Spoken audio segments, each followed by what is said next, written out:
What's happening, investors? It's AK from Fallible right here. Where else would I be? And today we are going to talk about confirmation bias and observational selection bias. And no, this is not a boring video. This is important. Do not click on something else right now. I swear, I feel like people don't care about investment psychology, but it is the most important thing. Did you see that video I made? I'll link to it right here. I talked about how bad I screwed up, even though I got a great system because my psych wasn't right. Gotta get your psych right. It's key to winning, key to getting those profits that you deserve. But first, confirmation bias, which is seeking out information that supports an initial thesis while disregarding all else. So what this basically means is if you have confirmation bias, if you're suffering from it, then you decided on something in your head. You think Apple is gonna go up. And now when you do research, which is what you tell yourself it is, all you're doing is going out and cherry picking data that supports what you already think, which is Apple going up. You're an Apple bull, so you just find information that supports that. That's not real research. That's just confirmation bias. You're bigging yourself up. You're fluffing yourself. You're jerking off your own investment thesis. It's stupid. Now, I mean, this is hard. It's hard to avoid. Your emotions, they get involved and they make you do things. But what you're supposed to do is be completely objective and look at each fact individually and don't be biased by your current view. You gotta be fallible, which is exactly why we named the channel what we did. Sure, you can have an opinion that's backed up with information, but if new information presents itself, you can't just ignore what you don't like because it didn't support your thesis and just go with what you do like. You need to take all that information and put it together and change your mind if you have to. But you're not going to do that if you have confirmation bias. It's the saying, strong opinions weakly held.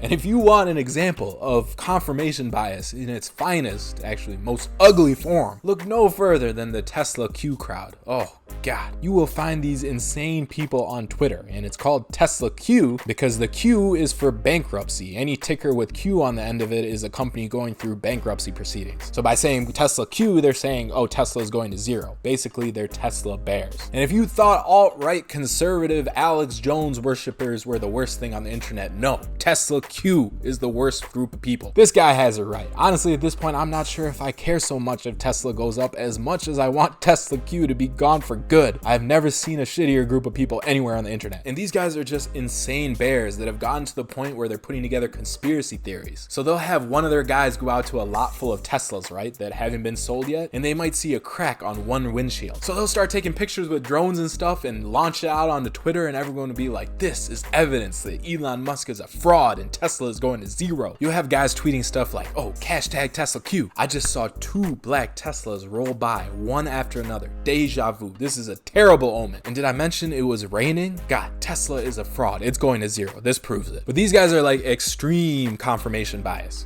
And they track everything like this guy. Wait, I'm confused. Did the SpaceX rocket really explode in a Chinese parking garage? Tesla Q. This guy, Roberto. Another guy says, I'm surprised Tesla is only down 10 points. What idiots are still holding this? Fraud boy Elon Musk is finished. Nothing screams trouble more than a company that attacks short sellers. You ever see Gates do it? Nope. Buffett? Nope. They just run their businesses. Tesla's going down the drain. And I bet all the research these guys do is just clicking on Tesla Q on Twitter. And then they see a stream of bearish Tesla people giving out bearish facts, and that's it. Just confirming their already bearish bias. And I can't even imagine how crazy they go when Elon posts something like this, Full Metal Alchemy. You know they must be thinking, alchemy? That's not real. Elon has really lost it. And you know they got the SEC on speed dial too, constantly snitching, leaving voicemails. Did you see what Elon tweeted? When in fact they have no idea who this is. I'm sure they completely missed what Elon changed his profile picture to, because they have no idea who Edward Elric is, the legend. But the Tesla Q crowd is also a great example of the next bias, observational selection bias. So this is similar to confirmation bias, but it involves noticing a particular idea and then falsely assuming that the frequency of available evidence supporting that idea has increased. So say you do your own research and decide you're bearish on Tesla, which is not a bad thing, right? You have the right to be bearish. It's fine if you did your independent research and everything. But then you jump on Twitter and you discover Tesla Q. Then you start thinking, wow, everyone's bearish on Tesla. I must be right. That's how you slowly fall down that Tesla Q horrible hole. horrible hole. But the thing about observational selection bias is that you're primed towards certain information. And again, that's your emotions taking over and making you biased. And pretty soon, even though you see, say, good and bad news, you're primed to only really pay attention to the bad news, which leads to that confirmation bias where you're only picking that bad news and using it to support your thesis, not looking at the other side. And honestly, Tesla Q was so bad on my timeline, I had to completely unfollow everyone. I had to start from zero. I started my whole Twitter over again. It was just toxic, this group of people just feeding on each other with their confirmation bias and selection bias. Horrible. Just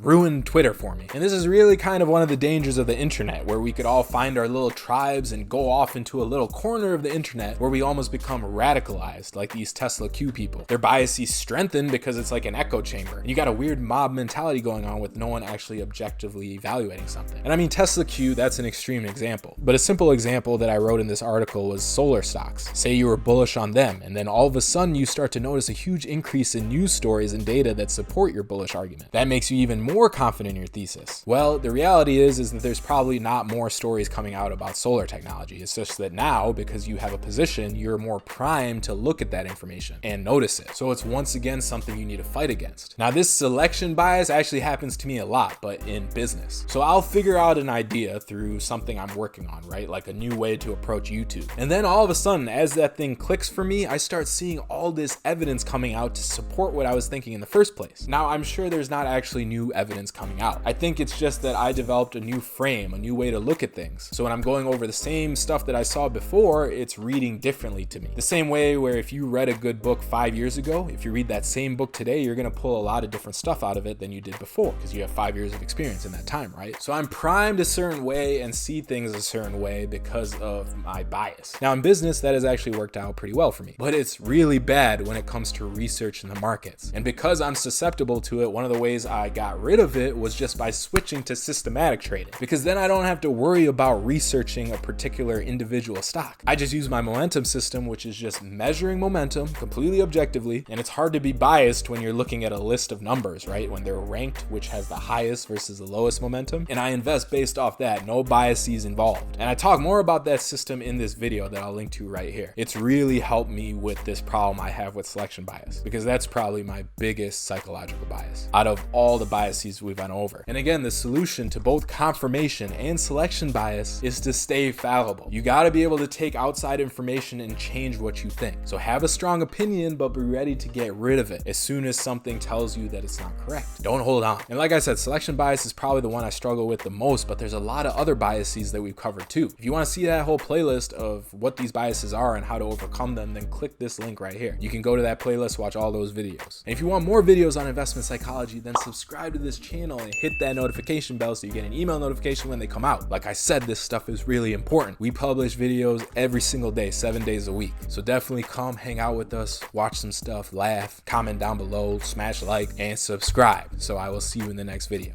Stay fallible out there. Bye.